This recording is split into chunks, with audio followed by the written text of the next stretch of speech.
ഇവിടെ വേണ്ടാതെ കിടന്നിരുന്ന കുറച്ച് ഫോറക്സ് ഷീറ്റ് ഉണ്ട്, അത് വെച്ചൊരു ബ്രീഡിംഗ് ബോക്സ് ഉണ്ടാക്കി നോക്കാൻ പോവാണ്. ഫസ്റ്റ് ഇതൊന്ന് അളവെടുത്ത് കട്ട് ചെയ്തെടുക്കണം.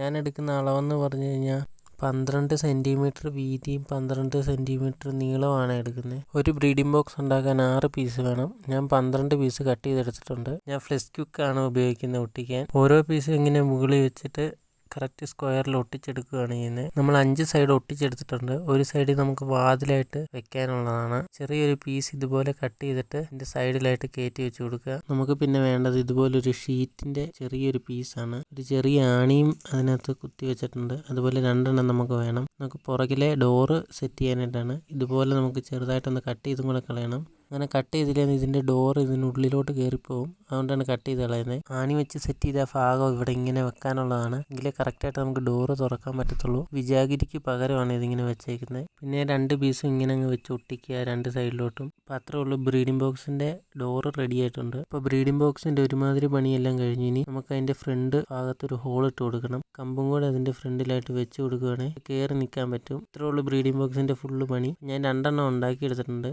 ഈ ബ്രീഡിംഗ് ബോക്സിൻ്റെ ബാക്കി അപ്ഡേറ്റ്സ് ഞാൻ പുറകെ ഇടുന്നതായിരിക്കും. ഇത് നല്ലതാണോ പന്നയാണോ എന്തായാലും ഞാൻ പറയാം. നമ്മുടെ വീഡിയോസ് ആദ്യമായിട്ട് കാണുന്നവരാണെങ്കിൽ സബ്സ്ക്രൈബ് ചെയ്ത് ലൈക്ക് ചെയ്ത് കമൻറ്റ് ചെയ്യുക. നിങ്ങൾക്ക് എന്തെങ്കിലും ഡൗട്ട് ബേഡ്സിനെ കുറിച്ചുണ്ടെങ്കിൽ കമൻറ്റ് ചെയ്യാൻ റിപ്ലൈ തരുന്നതായിരിക്കും. Thanks for watching.